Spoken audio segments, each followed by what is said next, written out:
At National Cabinet tomorrow, I'm expecting other states to urge Victoria to take shutdown action in the hotspots that have been affected. We saw Daniel Andrews today announce a big testing blitz, including on asymptomatic people. This is the first time in Australia, apart from healthcare workers or aged care workers, that's happened in 10 suburbs, saying he wants to avoid a lockdown. There's the hotspots. Let's have a listen to what Daniel Andrews said today.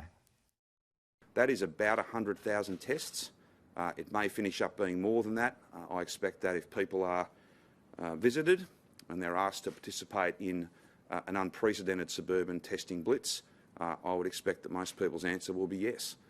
And we will look to get as many tests as we possibly can from those communities.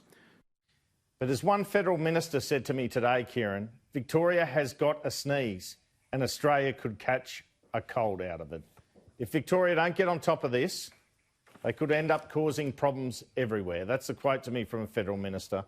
33 cases today in Victoria, only 9 from international travellers. That number is going up.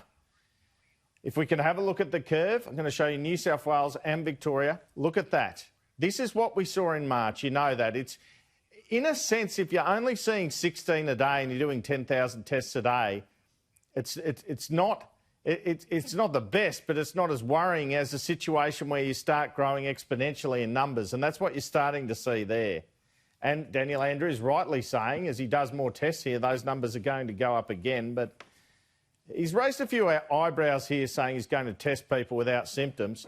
I'm going to show you the New South Wales curve here too, so you can compare how stark the difference is. Just 4 cases, New South Wales. Among those to spread the virus in Victoria are security guards guarding quarantined hotels of travellers. We've seen newspaper reports of that. Lots of talk around the place that Victoria has botched the quarantine operation, with police playing a bigger role in it in New South Wales. Now Daniel Andrews is called in the army.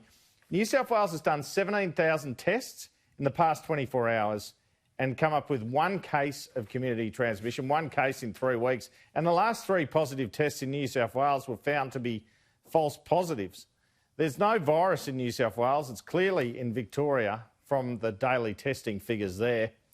Here's the Deputy PM from a short time ago, Michael McCormack, pretty strong language, telling people in those Victorian hotspots that if they do not stay at home, they are putting jobs at risk.